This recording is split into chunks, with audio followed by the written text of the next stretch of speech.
Check, check, check.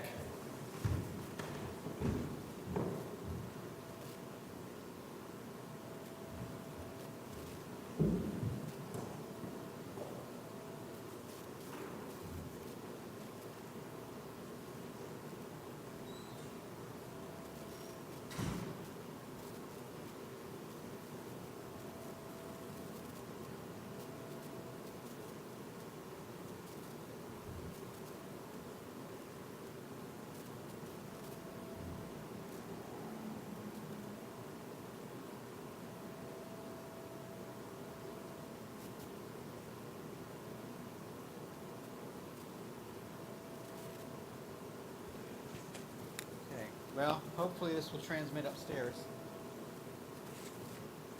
You can hear me? Oh. Okay. Hello, can you hear me? Not really. I bet you this thing's not sending it upstairs. Oh, it's working! Okay. Thank you, everybody. Yep. Perfect. If I put this in my pocket, does it still work? You think it still works? Oh, we're on a delay. That's right. We're on a delay. All right, all right. I think there's going to be some feedback here in the video, you know, once. Anyway. All right. So today we're talking about relics and icons. Relics and icons.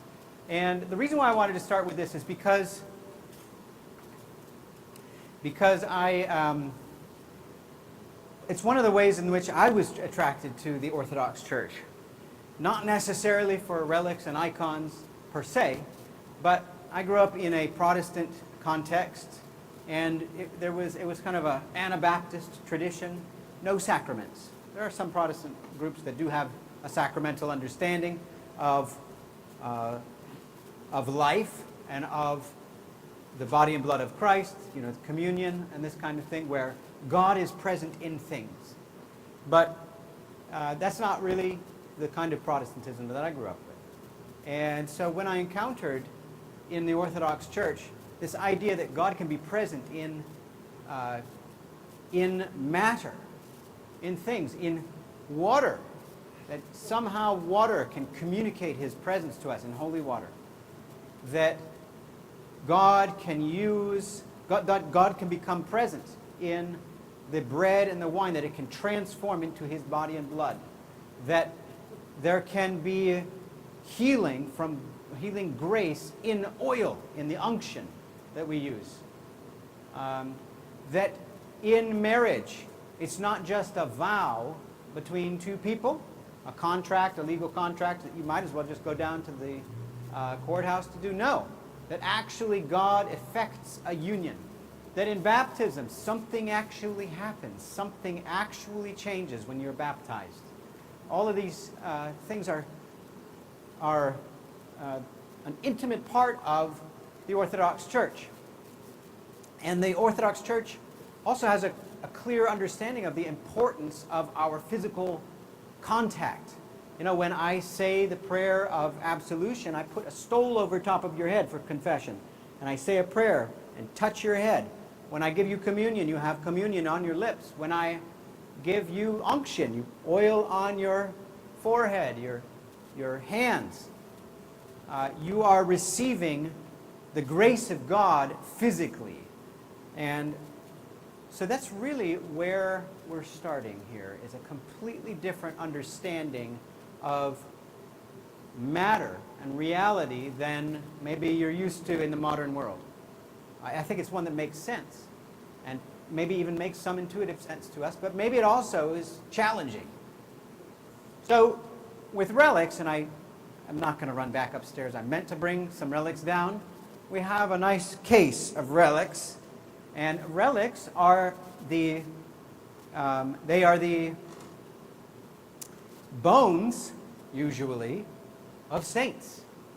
I was at St. Mary, and they had a piece, I believe it was a piece of the hand of St. Raphael, now that I think about it, I think it was a different saint. At any rate, like they had a whole piece of it. It was bone.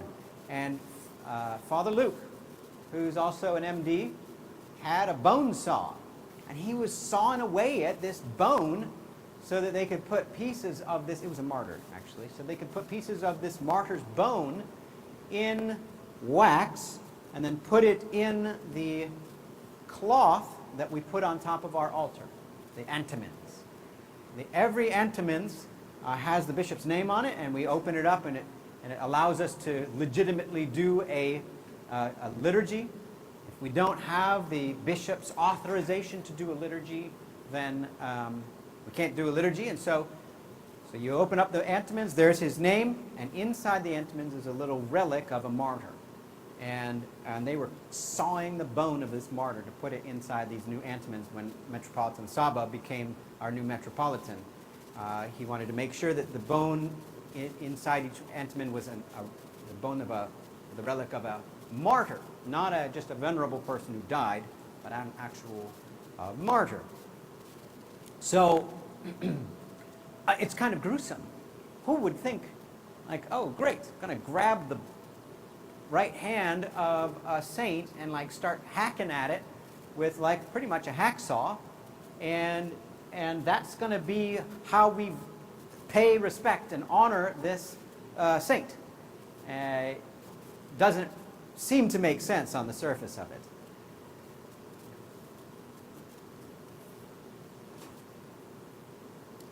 But the real beginning of why matter matters is in the incarnation. Of course, Christ came and became man. He took on human flesh. He didn't stay kind of God beyond matter. He became an infant. He had a poopy diaper. Okay? Jesus took on flesh. And so because he took on flesh, the body means something to us. It's not just something that you need to be released from, and it's holding you back from really ascending to the third heaven, that if your soul would go up to the place of perfection out there beyond the moon. I'm talking about kind of a Greco-Roman cosmology, that your soul wants to ascend there, but what's keeping it down is the flesh. And once you die, finally your soul is released and it can go up beyond the moon where there is nothing that changes. And so that our understanding is very different than that. Now, it was true that the Jews, many of the Jews, actually did believe in a resurrection. So they did see the body as important. But when God takes on flesh, that's a little more than just, hey, God can redeem matter too. It's like, no, actually God can fill matter with his being, with his whole presence. It's not just like, oh, he lets it be with him. No, he inhabits it. So this is radical. And so in the early church, you have these people who die as martyrs. And this is a great little book, The Apostolic Fathers. It's got St. Ignatius. It's all of those saints who were writing, it's the Christians who were writing just after the period of the New Testament. And in it is the martyrdom of Polycarp, who was the bishop who was ordained by John. Yes, that John, the evangelist. Okay, so it goes through his life. It talks about how he's persecuted. He's a bishop. He's been John's hands have been laid on him, and the time comes when the persecution comes, and they look for him, and one of his house betrays him and gives him up to the authorities, and the authorities take him, and even one of the authorities is named Herod, and he takes him and questions him, and they tell him, you can be released if you just say these words. And he says, no, how can I deny my Lord and my God? He's like 95 years old. And so they take him out into the arena, and the centurion eventually stabs him with a spear in the side, and out comes blood. And then here's what it says. Then the centurion, therefore, seeing the opposition raised by the Jews, set Polycarp's body in the middle and cremated it, as is their custom. And so later on, we took up his bones This is the person writing this martyrdom of Polycarp, Christian. And so later on, we took up his bones, which are more valuable than precious stones and finer than refined gold, and deposited them in a suitable place. There, when we gather together as we are able, with joy and gladness, the Lord will permit us to celebrate the birthday of his martyrdom in commemoration of those who have already fought in the contest, and also for the training and preparation of those who will do so in the future. The birthday, that's why we celebrate saints' days on the day they die. It's their birth into the kingdom of heaven. They're finally born. They've been gestating for a long time, 95 years in Polycarp's case, and they finally are born into Christ's kingdom on the day they die as martyrs. So they take the bones, they bury them reverently, and then they start having liturgies on top of the bones. That's what the Christians did. This was written in the middle of the 2nd century, so around 150. Okay, this is well before, Constantine and all that stuff. This is something the Christians were doing early on. Okay, and it's weird. It's weird, but we recognize that we are destined to be transfigured. We are destined for our bodies to be full of the life of God. And in the saints, there's kind of a prefiguring of it. There's like a already but not yet kind of thing. No, their body has not been resurrected yet. We have their bones. Their bones are going to be resurrected on that final day, when everybody will be resurrected. But so we still have their bones, but we also understand that they have entered the divine council of God, that they are with those saints in the book of Revelation, chapter 4 and 5, who are surrounding the throne of the Lamb and giving praise to him with the angels and archangels as well, that these saints have already entered that we can kind of recognize their entrance there already, and that there is some access to them in God. Now, we will talk more about saints, but it's kind of a part of this picture. All right. There is some precedent, actually, in the Old Testament for venerating bones, or for seeing bones as having some kind of meaning. Actually, in 2 Kings, or in 4th Kingdoms, if you have an Orthodox study Bible, 4th Kingdoms 13, verses 20 and 21, it says, "And Elisha died, and they buried him. And the bands of the Moabites came into the land at the beginning of the year." This is Elisha, who is, that settles down in a minute. This is Elisha, who is the one who got the double portion of Elijah's spirit. Elijah, remember, does not die. He's taken up into the heavens in the chariot of fire. But Elisha does die. "And it came to pass, they were burying a man, that behold, they saw a band of men, and they cast the man into the grave of Elisha. And as soon as he touched the bones of Elisha, he revived and stood up on his feet." Okay? Like, that's not even in the apocryphal part of the New Testament. The Old Testament. That's like solidly in the Old Testament. There's power in the bones of Elisha. It's because God has filled them with his power. Not because Elisha is amazing in and of himself. He received a double portion, right? He received that double portion from God. Not anything about himself that's amazing. So, and so the touching of relics, even in that time of the Old Testament, had great power and could transmit the power of God to you. And here raises up a man who touched his bones. Of course, you also have things like handkerchiefs and aprons. In the book of Acts, you have Paul's handkerchief. People touch it and they're healed. And so sometimes relics actually that we have are not just bones of saints. They can actually be cloths. Like for the Theotokos, we don't have her body. We have no physical relics of the Theotokos, and we never have. And so instead we have her sash and her belt, her girdle, and her sash. So so it can be cloths, it can be and various things, and God's power is invested in them. It came to be that people would start to have make offerings to God. They would have the divine liturgy on the graves of these martyrs, as I said. And so then big churches were built on these grave sites of martyrs. And so it kind of became a place of offering thanksgiving to God for his life in this person and for his life that he shares with all of us. So this saint in the altar becomes the patron saint of the community. Our altar upstairs does have the relics of a few people in it. I believe it has St. Andrew, and I believe it also has Vincent, Deacon Vincent of Saragossa. Is it Vincent? Yeah. His icon is just to the right of the altar area. So in addition to being in the antiments, they're also in the altar. All right. Any questions about relics? Okay. Over here. Yes.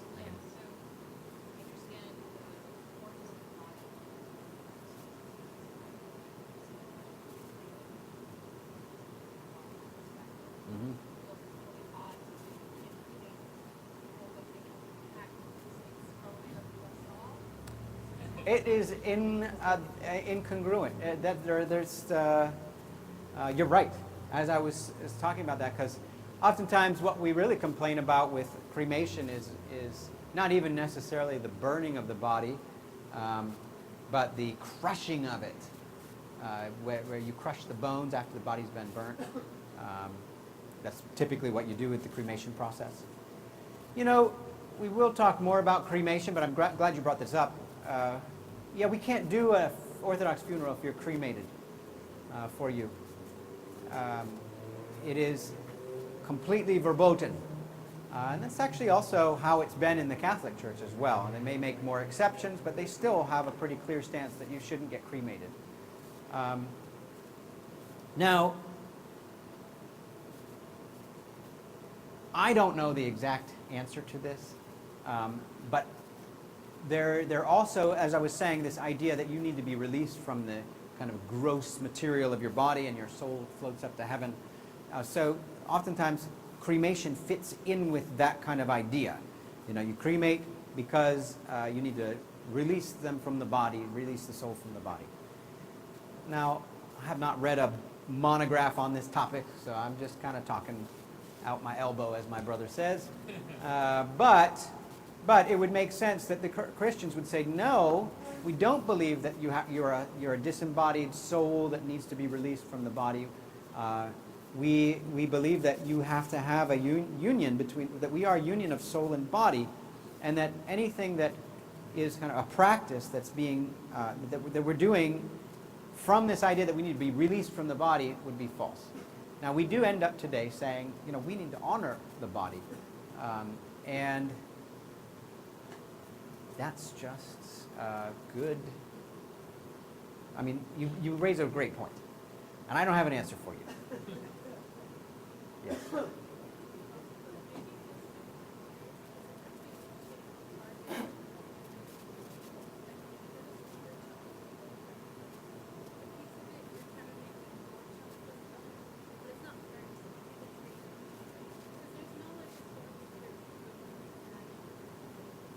No, that's true. It's like pieces of the body. Yeah. Yeah, maybe you're trying to preserve preserve it, but yeah, it's certainly a very different idea than like a museum. And you know, you think about the cross of Christ, like it's all splinters. There's no cross that exists anywhere anymore. We've got little pieces of it here and there, like we have a piece upstairs, right? But how is it that that cross could have been allowed to be like broken up like that?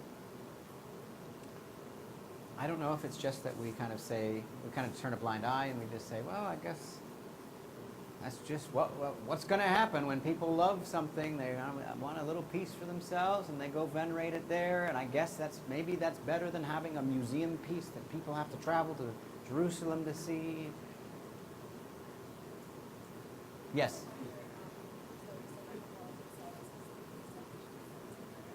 He did.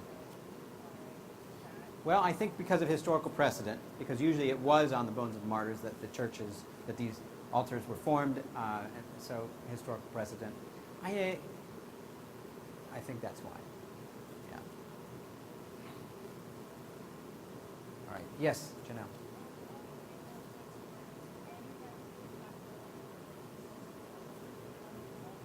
Completely. Yes. Yes. Now, it would not have been a strange thing either for people in kind of like a Greco-Roman context to hear about people going to the tombs of Greek legendary heroes, like founders of cities, like these kind of like mythic figures, but maybe there's a tomb, and people would go to the tomb of these legendary heroes and make offerings. They actually also would go to the tombs of the emperors who pretty closely after Christianity, after Christ's death, there was a cult of divinity around the emperors. People would make offerings at their tombs after they've died, either on their behalf or for their intercessions. So there is kind of a Greek context for this. I mean, Jewish people also, like I told you about Elisha, Jewish people also, though, would go visit the tombs of Abraham and various elders, various respected rabbis, and they would make prayers there and ask them to intercede on their behalf there at their tombs. So even though death is defiling in Judaism, there is still, even for them, some of this. So you have this precedent already. Then you have Revelation, and this is a real picture of exactly what architecturally happens in the individual churches, right? Yes, Sam.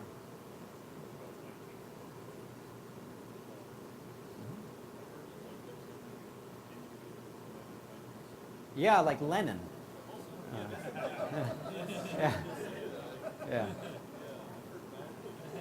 Yeah. Yeah, no, and actually, there's a great scene in Brothers Karamazov about this too, where his elder starts stinking and he just loses like all heart, and his elder who has died, the room starts to stink, right? And he's like, oh, I thought he was holy, and kind of comes to a place where he realizes, no, yes, incorrupt relics can be a sign of a person's holiness, but it is not necessarily a sign that someone is holy, and it is also not necessarily the case that holy people's bodies will remain incorrupt.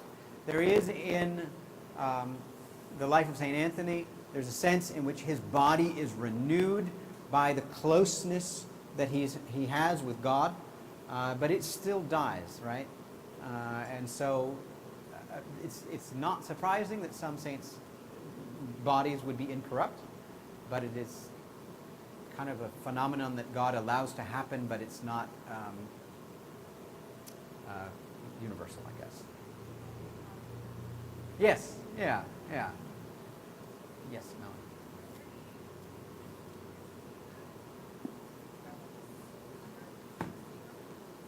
Yes, we have.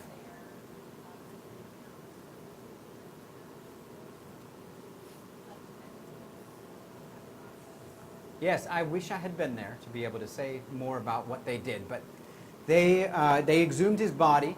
When they buried him, somebody had stolen his arm. And so there were some relics that were around before his exhuming. But this was just, I think last summer, at where he was buried, they dug him up, and they were not sure whether they would be able to find his body, actually, because he was buried in a grave with many others, a number of other people at the same time. And so they kind of wondered, and they said prayers that they would be able to find his body, and they did. It became apparent which body was his, and then there was a very careful process of exhuming, and I'm sure there were prayers that went along with it, but I don't know what they were.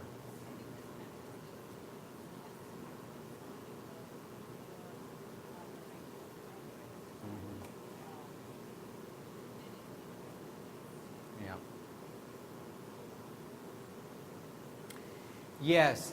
Yeah, exactly. I mean, there are some things that maybe you kind of see behind the scenes that maybe are not quite in keeping with the usual reverence that we show, right? Because we usually do come up and kiss the bone of a saint, and very reverently, and wouldn't think of like grabbing it and like, you know, playing marbles with it or something. I guess I just thought of that. But. Yes, Brian. I guess, so what exactly is our understanding of like relics and worship here? Like having personally, they don't have it as community, mentioned they let's figure out this is not relics of connection or Hmm. so how does that for us? We do have many relics that are miraculous. It may be the case. I mean, so very often before a saint is kind of glorified and recognized as a saint, there are miracles associated with that saint, not necessarily with their body, but oftentimes with their body. But there's miracles associated with that saint. So I don't think it's quite a one-to-one, like, oh, you have to have some miracles associated with the actual bones. But there is an understanding that oftentimes miracles can happen around the relics of a saint. But it is not always the case, right? This is not like magic. So there is kind of a different idea that with magic it would just be like, oh, you do the right thing, or you have this thing of power and you put it on this person's, you know, skin cancer, and the skin cancer goes away, right? That's not how we are seeing things. Miracles are meant to manifest God's power to us as we need it. We're all going to die. Okay? I mean, even Lazarus died, right? Who was raised from the dead. And so it's not that God is saving us from death or sickness through these relics necessarily. He's showing us that He has saved us from sickness and death through His incarnation and through His death and resurrection and ascension to the right hand of the Father. This is where His salvation lies. These kind of miraculous instances should point us towards them. If it happened, for granted, we just kind of walk around and you're like, oh, you just need this, and we'd be divorced from our relationship with God. So the fact that it doesn't happen all the time, on the one hand, you know, it's fodder for the skeptics, but on the other hand, it kind of makes sense if the point is actually not to, you know, just heal you from your illness or deliver you from these things. I mean, God's salvation is primary. It is the case that oftentimes we can take these things to an extreme and say, oh, you know, our whole spiritual life just becomes like seeking out the right relic or the right saint to pray to so that you can get what you want. That's a big problem, okay? It's probably not as big of a problem as you might think it is, and I think Orthodox and Catholics get characterized unfairly, but it does happen. And so having things that are not always miraculous, I think, is important. Okay. Now I want to move on to icons. How many of you struggle a little bit with icons? All right, a little bit, maybe. Yep, okay. How many of you just don't really think about it? Okay. All right, so there's a few things going on here. There's the pictures themselves.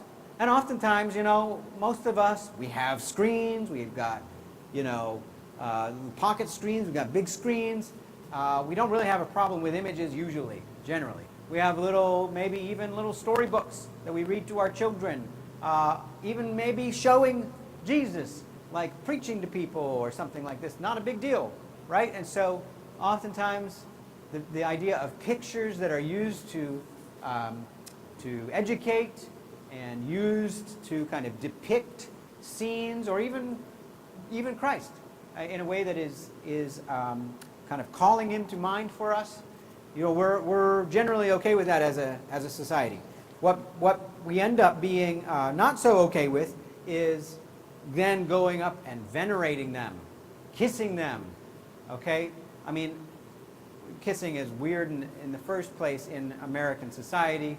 You know, you don't really, unless you're like in New York City, go up and like kiss people, but like in New York, like maybe, I don't know if it's Italian influence or what, but like everybody's kissy-kissy.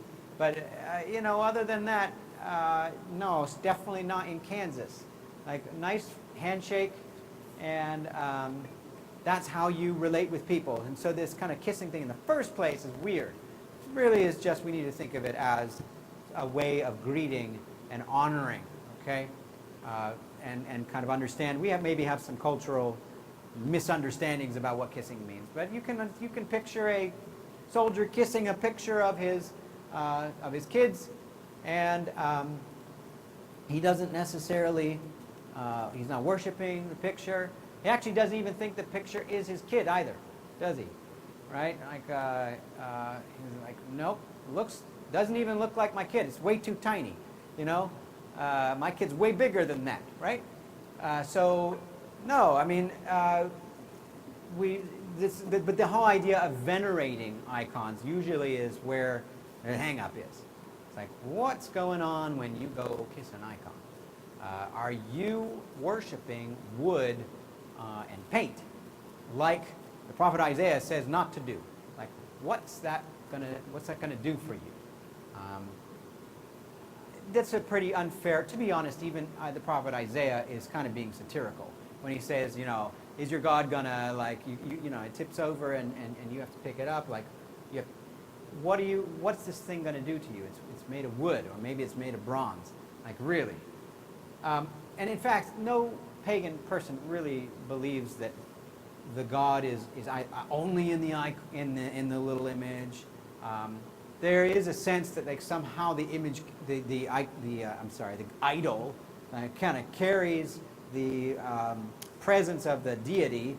But, you know, whenever they make an offering to the idol, like, they don't actually think necessarily that this little wooden thing is going to kind of hop up in the air and, like, bop the bad guys on the head, right? You know, that's not even what idol worshippers think. So Isaiah, you know, he's making fun of them, because it is kind of a ridiculous idea that your false gods, who you set up little images of, little icons, or I'm sorry, little idols of. Be careful with that. Little idols of, and that they're going to save you. But it's the whole thing that's messed up, because these are false gods. Now, then you come in to the idea of icons. And I'm going to even lay aside the whole question of, like, graven images, the second commandment. We could go there, but there's a lot of inconsistencies in the scripture. God also tells them to make a brazen serpent, doesn't he? So it gets complicated. He tells them to make a big basin and held up by 12 bulls in the Solomon's temple. And wasn't there a golden calf that they had a problem with? But anyways, it's not so much about the graven images. Even, you know, synagogues have images in them. It's about that veneration. And so what St. Basil the Great says, I'm going to read it to you. He says on the Holy Spirit, and this is great picture for you of the way that the Orthodox make their arguments. And it might not help my case.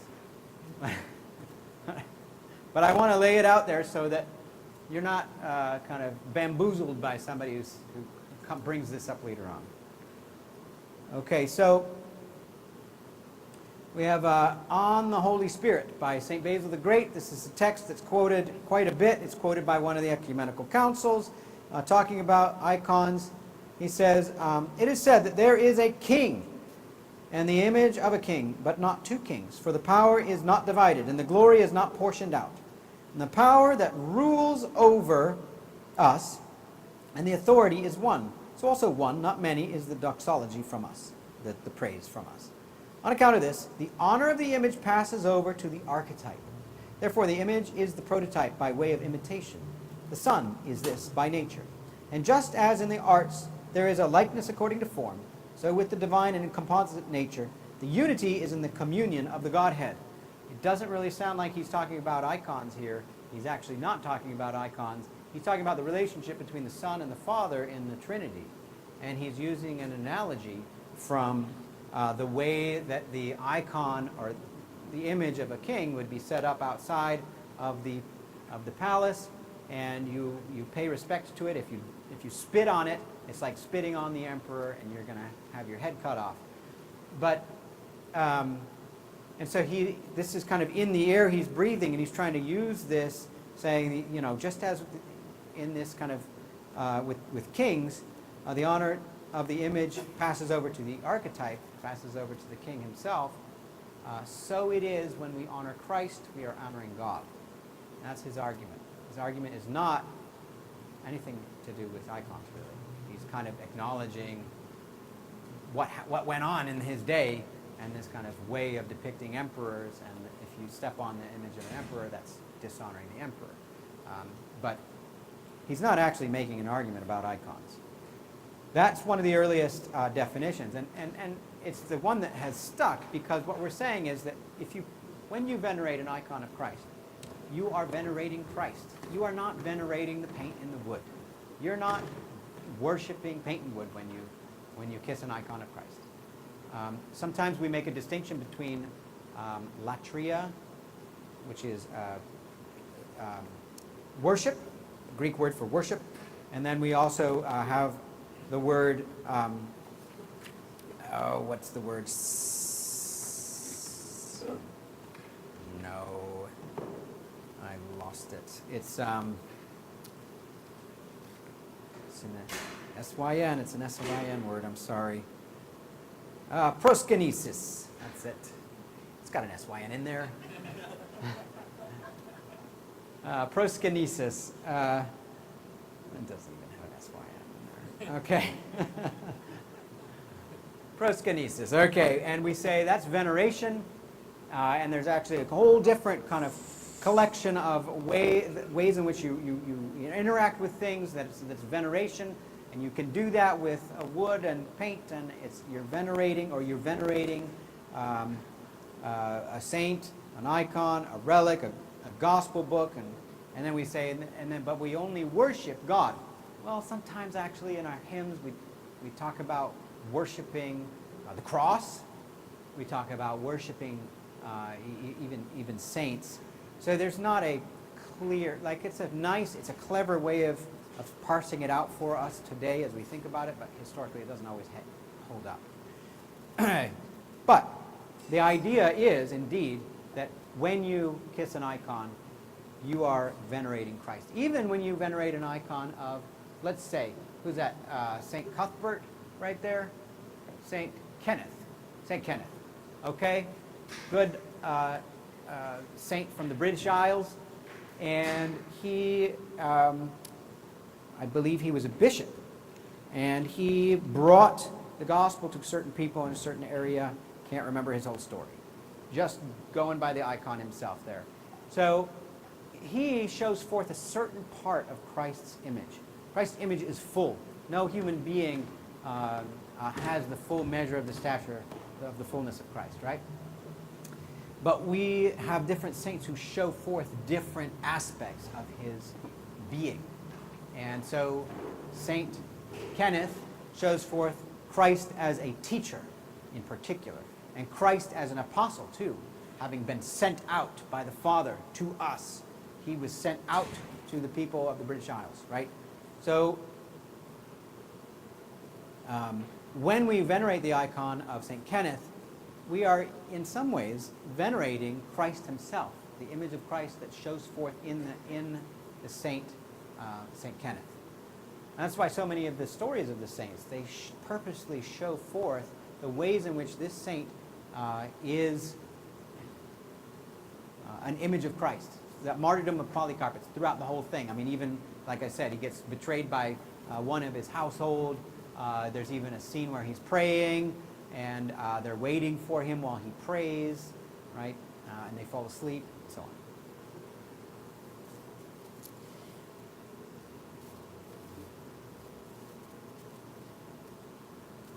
St. Theodore the Studite.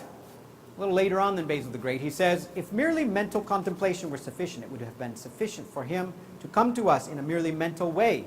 And consequently, we would have been cheated by the appearance both of his deeds, if he did not come in the body, and of his sufferings, which were undeniably like ours. So, if our religion is just about mentally contemplating God, then he could have just come to us in our minds. Why does he need to come to us in the bodies, in the body? So, the fact that he has come to us in the body means that it's all of us that's being saved. He comes to us in all of these myriad ways, not just in our mind. We are not just minds trapped in a machine. Okay?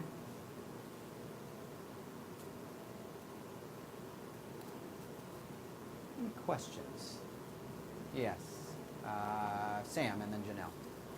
So, I've seen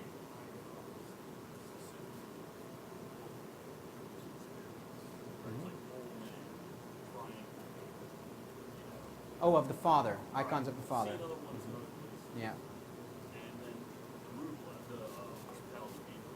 Yeah. That's different. But yes. Yes. So, like, trying to depict like the Trinity, how, like, okay, there's like a bishop serving this church, this icon. Yeah, I know. And it's like, what's going on? Yeah. Yeah. Even on the cross that we have that has the piece of the relic of the true cross in it, has the Father up at the top. Sometimes we say, oh no, that's a depiction of Christ as the Ancient of Days from Daniel chapter 7. I don't know. But then, yeah, sometimes it's clearly the Father, and you've got the Trinity icon with them, Father and Son enthroned, and the Holy Spirit as a dove, or you have, this triangle thing. The iconographic tradition has been to generally not depict the Father, because the Son came and was incarnate, and so we can depict him in the flesh.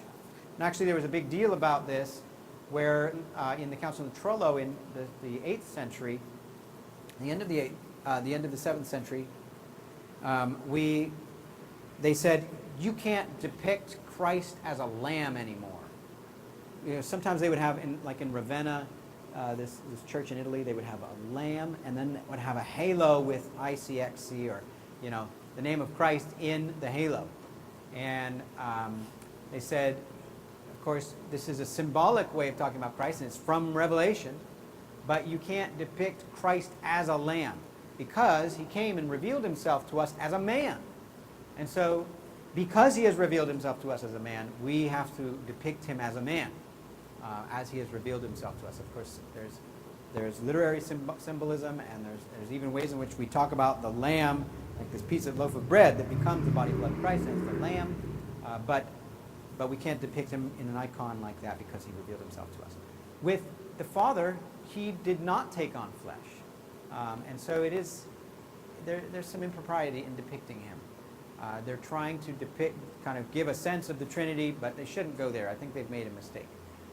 With Rublev, 14th or 15th century, 14th century, around there, he depicts the Trinity, and we have it upstairs, as in terms of the hospitality of Abraham.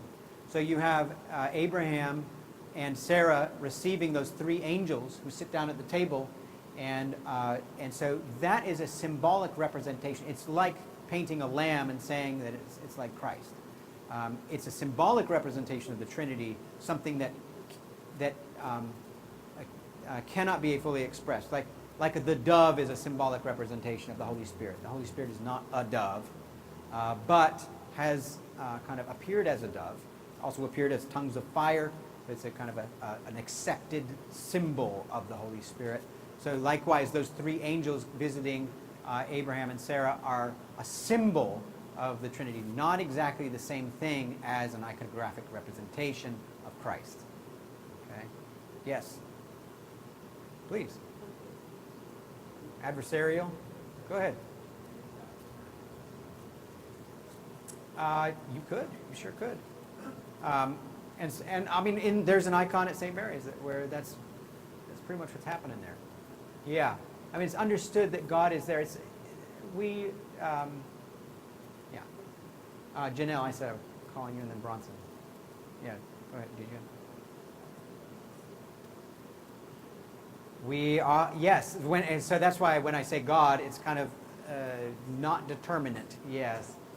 Yeah, we do tend to talk about that. There's different ways of talking about Christomorphic visions or theophanies.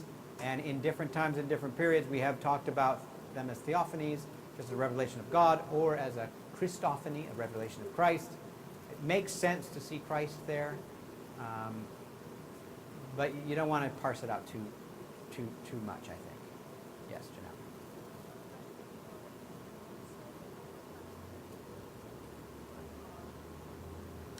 Yeah, I wish I could have it for you because there's some Greek texts of some of our hymns where it's just not, it's using the word worship willy-nilly. Well, maybe not willy-nilly, but on the face of it, it looks like it could be. I would need to look for those texts and figure out what's going on. But the word latria for worship,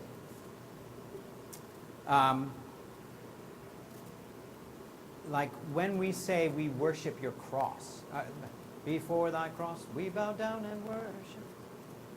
Oh Master, yeah, right? Thy holy resurrection. We're not even saying we're worshiping him, we're saying we're worshiping your holy resurrection. Like, it gets to be a little bit interesting. Like, shouldn't we be precise about this and say we worship God? What is this worshiping his resurrection stuff? Like, if you are going to try, I'm just telling you that there's not a perfect rule that every single author follows to use worship only of like God himself and not of some expression of himself. Sometimes we talk about worshiping an expression of himself. It could be a saint, but I want to look up those texts. Maybe we don't say that. Maybe we don't use worship for saints. But certainly we have expression. Do you guys have one? Yes.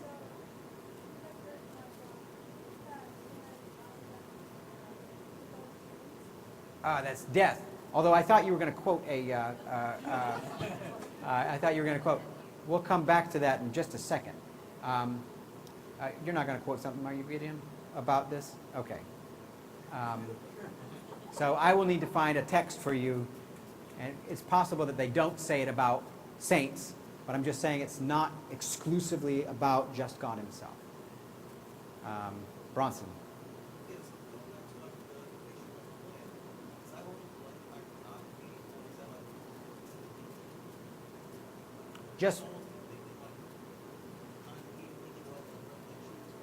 Yeah, that'd be fine.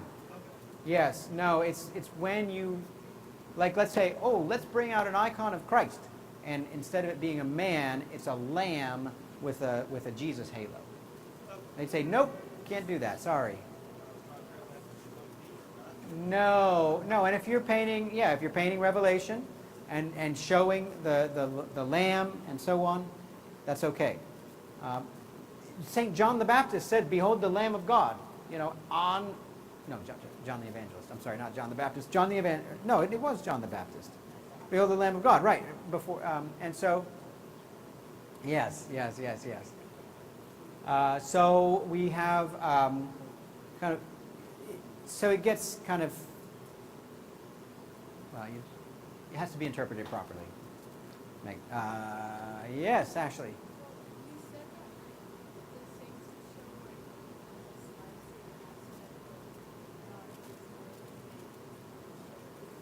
Mm-hmm.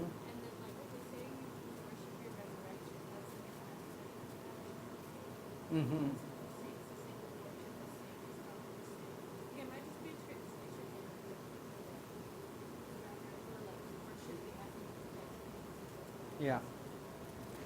Yeah, it's and here's the thing. If you're not anxious, if you have a clear culture and sense of like, no, well, of course we don't worship a saint like we worship God.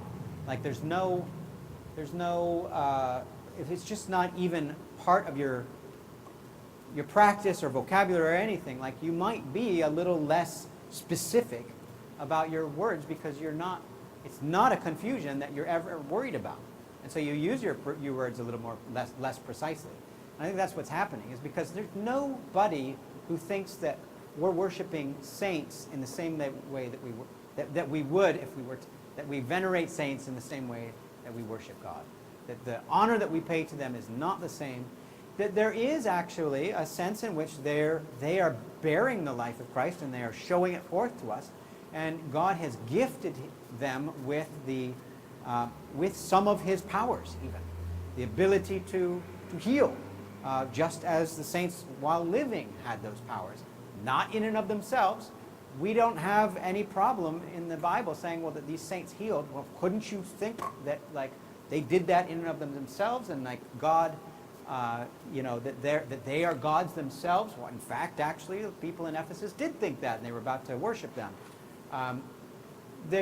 So, we kind of accept that biblical figures can do these healings and things that are kind of like what God had been doing, and that they'll be confused with God, and they are confused with God. It happens.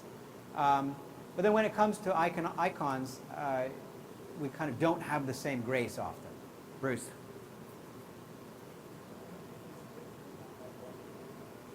Yeah.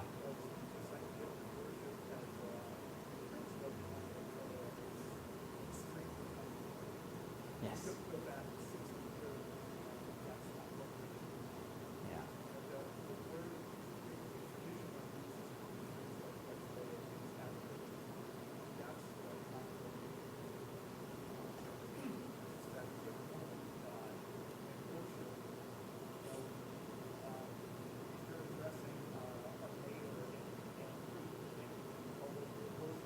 Yes. Thank you for that point right there. Your worship. It's just the way language works. Yeah. Yeah. Stuart.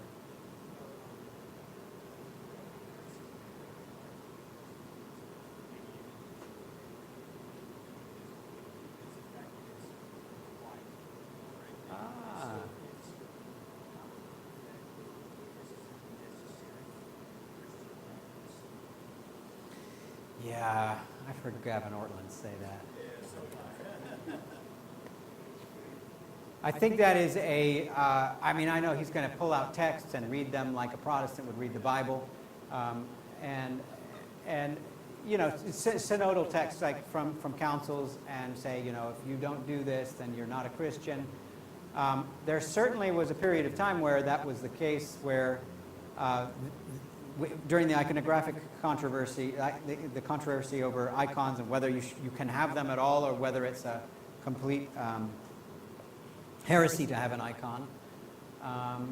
It was a big deal, and it kind of said a lot about what you believe about the incarnation and about God coming to us.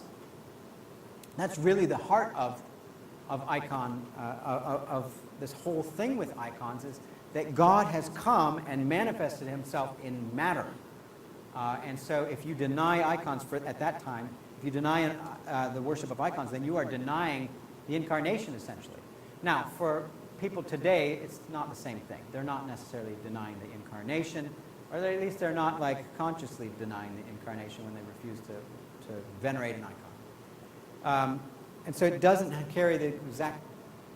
However, also, I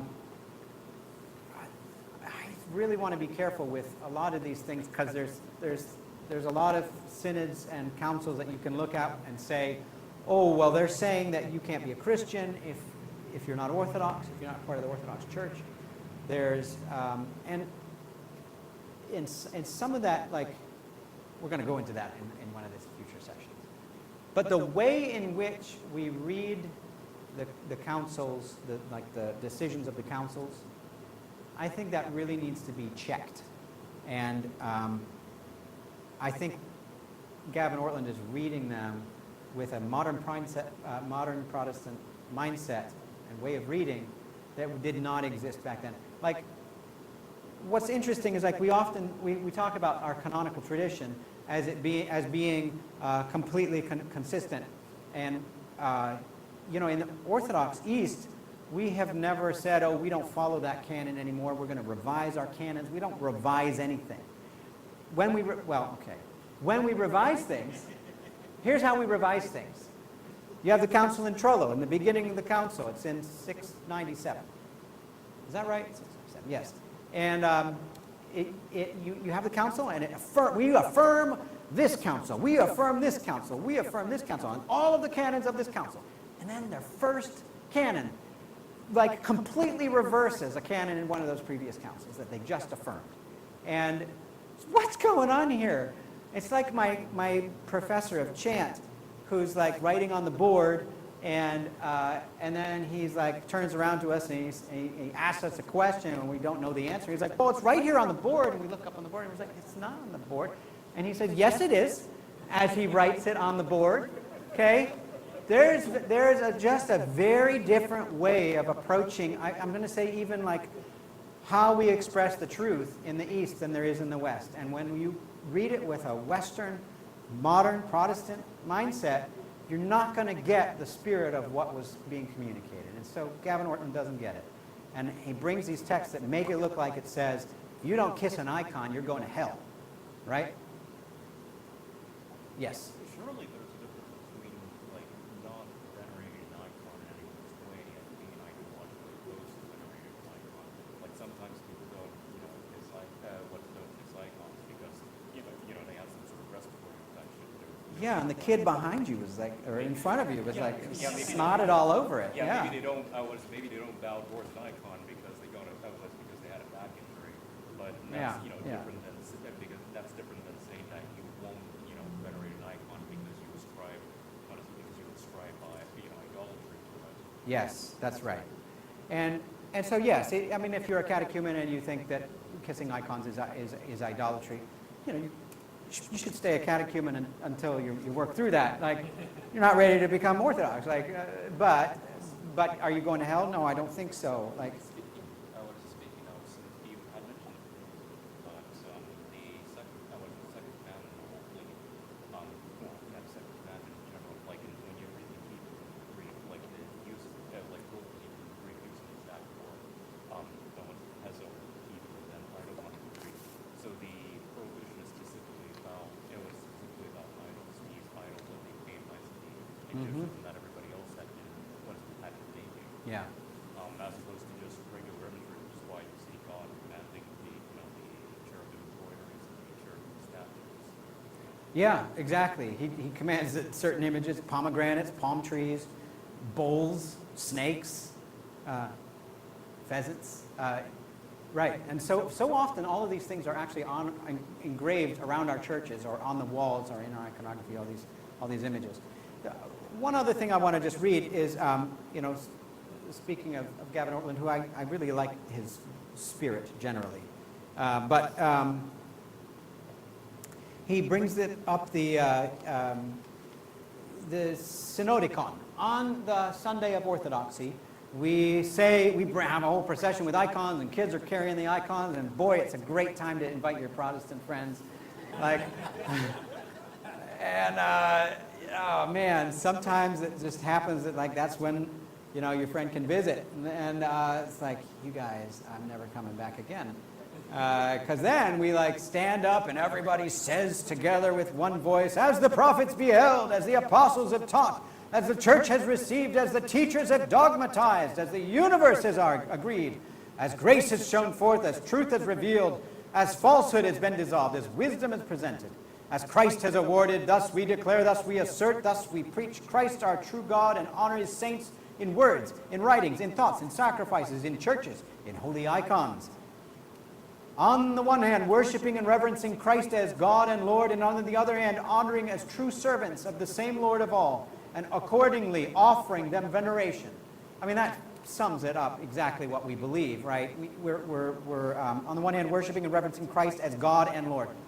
Are the saints God and Lord? No, they are not. And on the other hand, honoring as true servants of the same Lord of all, and accordingly offering them veneration. We recognize these are servants of God. These are not mini-gods, okay?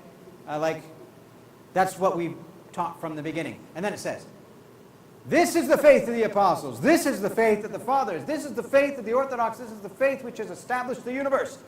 And then people say, really?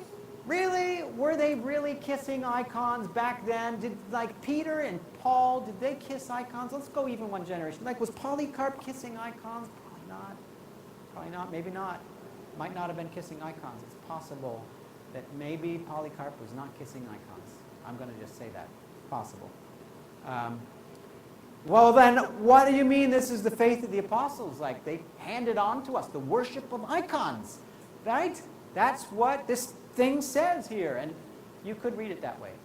You could read it that way. It would be very, not a very generous way of reading it. The faith of the apostles that's been handed on is Christ who comes to us and makes himself present in his saints. Christ who comes and makes himself present in the world. Makes himself present even in matter. That's the faith of the apostles, okay? No, maybe Polycarp didn't kiss icons, okay?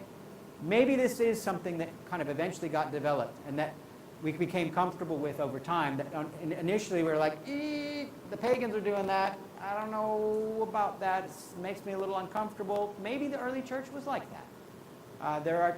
It's not clear, let me just tell you that. There are texts that kind of think maybe they were saying they're uncomfortable with this, but then it's really kind of vague interpretation for the first 300 years. I'm sorry. So we just don't know for sure what was going on. But it's possible that maybe they were not kissing icons, and maybe they were even uncomfortable with it. But they still received this faith that God is present in matter and is present in his saints. And they recognize it, especially in the saints. And maybe it took a little bit of time for them to recognize it also in paintings of his saints. Yes. Jaden, since you haven't had your hand up yet.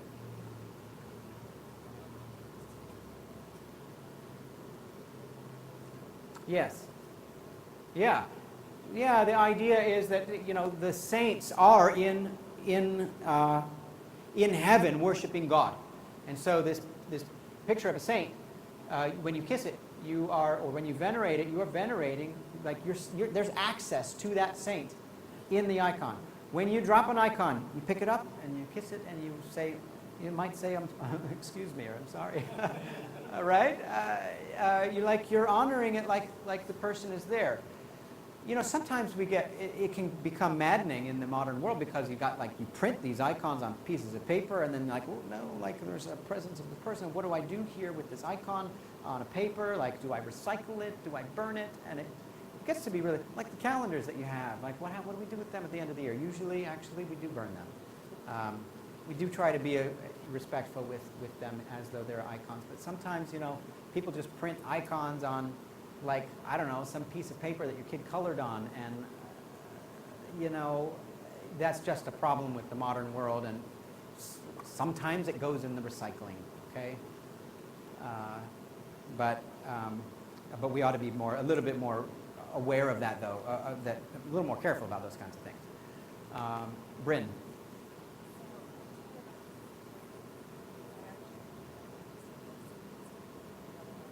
Sure, please, yeah. Mm-hmm. Ah, yes. Yep. Sure thing.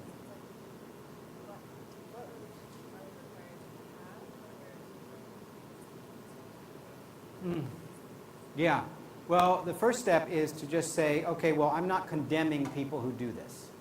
So maybe I can't go there with them, but I'm not condemning the people who kiss icons. I'm not condemning the people who, see miracles everywhere. And then the other one is, and then you kind of sit with it for a while. And I know why we're talking about it in terms of requirement, because there's a kind of a point at which you're like, okay, I know I'm ready to be received. Sometimes there are some things you're like, oh, I don't know, I'm really still uncomfortable with this, but I'm going to kind of go along with the church because I think that the church probably has more to offer than I do. That maybe kind of in everything that I've been learning in the church, it has opened me up to something more. And so I'm going to kind of basically step out in some faith that this thing that does still kind of make me uncomfortable, I am going to join myself to this church that's where it happens. We do all these things, and while I'm maybe not going to go like radically go visit every mirror streaming icon or wonder working icon that comes through, and I might be a little skeptical, I at least can come into the church and kiss an icon. I think if you can't kiss an icon, you probably aren't ready yet. But if you're kissing an icon, you're thinking, I don't know, but I'm going to do this. You're well on your way, because God opens your heart and transforms you as you go, right? It's not like you have to have it all in order to be able to kind of enter the church. Yes, Ashley.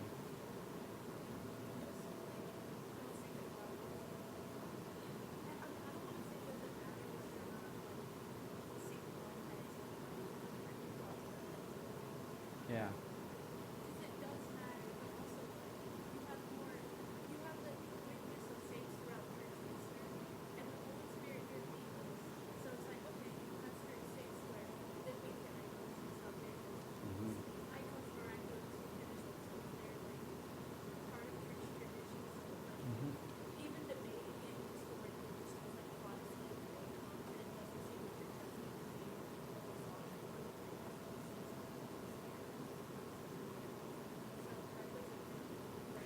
No, but it is true. That's right. I do want to just recognize, like I was born in the West, and I have a Western kind of way of questioning things, and so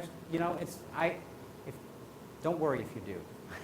but that's right. There are riches to be discovered if you will go along with it, like you're saying, Megan, and then we'll have to stop after Megan. No, please. No. You always have good ones.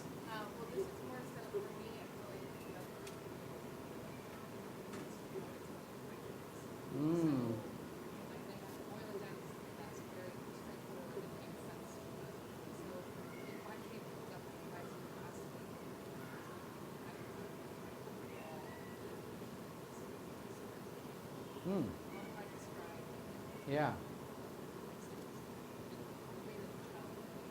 Yeah. Definitely. Right. Yeah. Well, and I do think that the one is telling a story. It's a picture that's telling a story. An icon, you can kind of read them. Some of them have, some of them are events. But generally, an icon is not telling a story. It's not even, when you see Jesus there holding the scripture, making this blessing, like, did he ever do that? Is that a picture of anything that he ever did while he was walking there? No, it's not. That is Christ, the Pantocrator, the ruler of the universe. It's not it's a kind of it's trying to show us who he is, rather than what he did. I guess probably I'd say something along those lines, a lot like these story pictures showing us events in his life, things that he did. This is showing us who he is, and that's complicated.